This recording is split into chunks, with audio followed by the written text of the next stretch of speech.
অনেক মুসলমান সে কিভাবে পেটের বাচ্চা অনেকজন।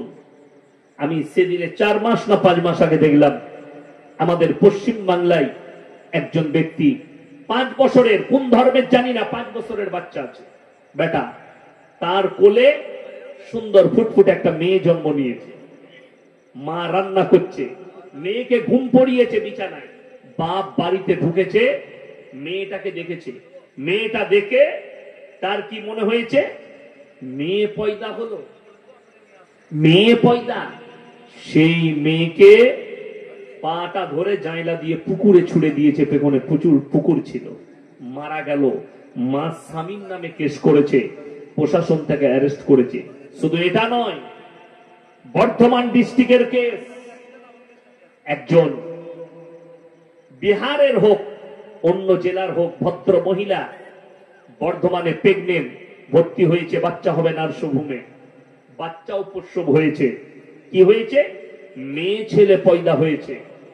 সেই ভদ্র মহিলা নার্সিংহোমের মালিককে বলছে, এটা আমার 4 নম্বর মেয়ে, একে যদি আমি বাড়িতে নিয়ে যাই আমাকে বাড়িতে প্রবেশ করতে দিবে না, তাই আপনারা দেখুন, একে যদি কেউ নেয় আমি দিয়ে দেব।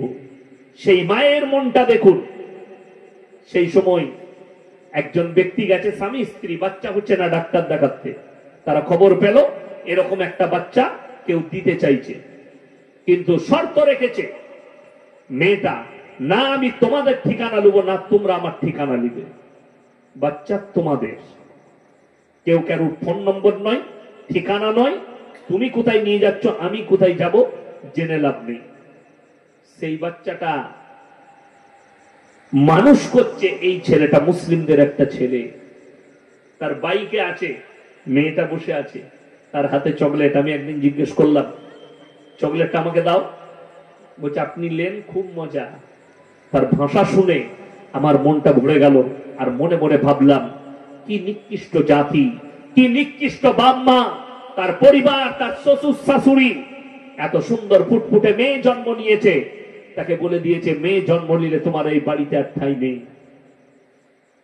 মুসলিম পরিবার বর্ধমান ডিস্ট্রিক্টে, আমি নাম করব না কোন গ্রাম আর কোন থানা, বলেছে শ্বশুর আর শাশুড়ি বলেছে আর জামাই বলেছে, মায়ের ঘরে বাচ্চা হতে যাচ্ছ, মেয়ে হলে তুমি আর আমার বাড়িতে এসো না, তালাক।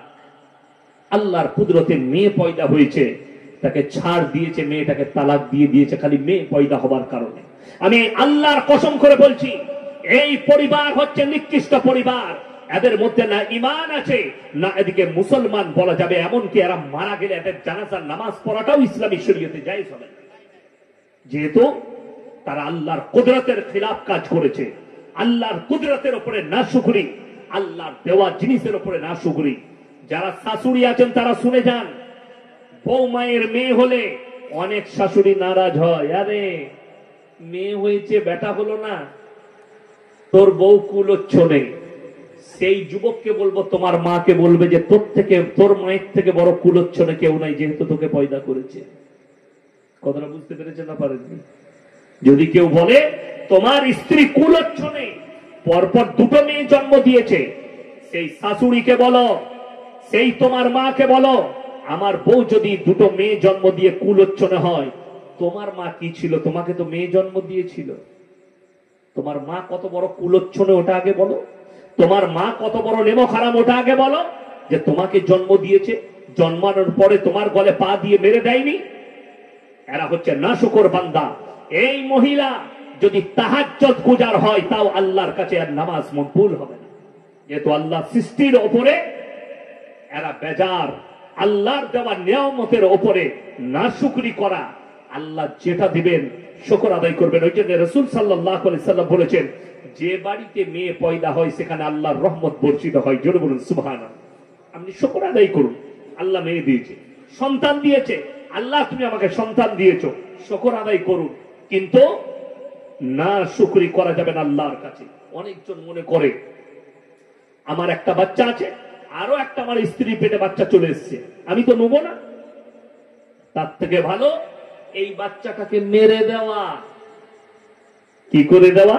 মেরে দেওয়া। কি করে? ওষুধ, ইনজেকশন ইত্যাদি দিয়ে নষ্ট করে দিলে। অনেক আমাদের দেশে হাতুড়ে ডাক্তার আছে, যাদের কাছে যাই, আমার একটা বাচ্চা চলে এসছে, বলবো তো বাপ নষ্ট করে। অনেক নার্সিং হোম বালা পয়সার জন্য তারা এই কাজগুলো করে দেয় লুকিয়ে, কিন্তু সরকার জেনে গেলে এদের উপরে আইনি ব্যবস্থা হবে, প্রশাসন জানলে আইনি ব্যবস্থা হবে। এই হত্যা করা আইন ভারতে নেই। যে আসছে, সকলে বলুন রুজির মালিককে আল্লাহ। যে আসবে সে নিজের রুজি মেপে নিয়ে আসবে। যারা ভাবছেন আমার পেটের বাচ্চাকে আমি নষ্ট করেছি, রক্ত পানি হয়ে নদ নদী নালা পায়খানা চেম্বারে নেমে গেছে, পৃথিবীর কেউ জানে না।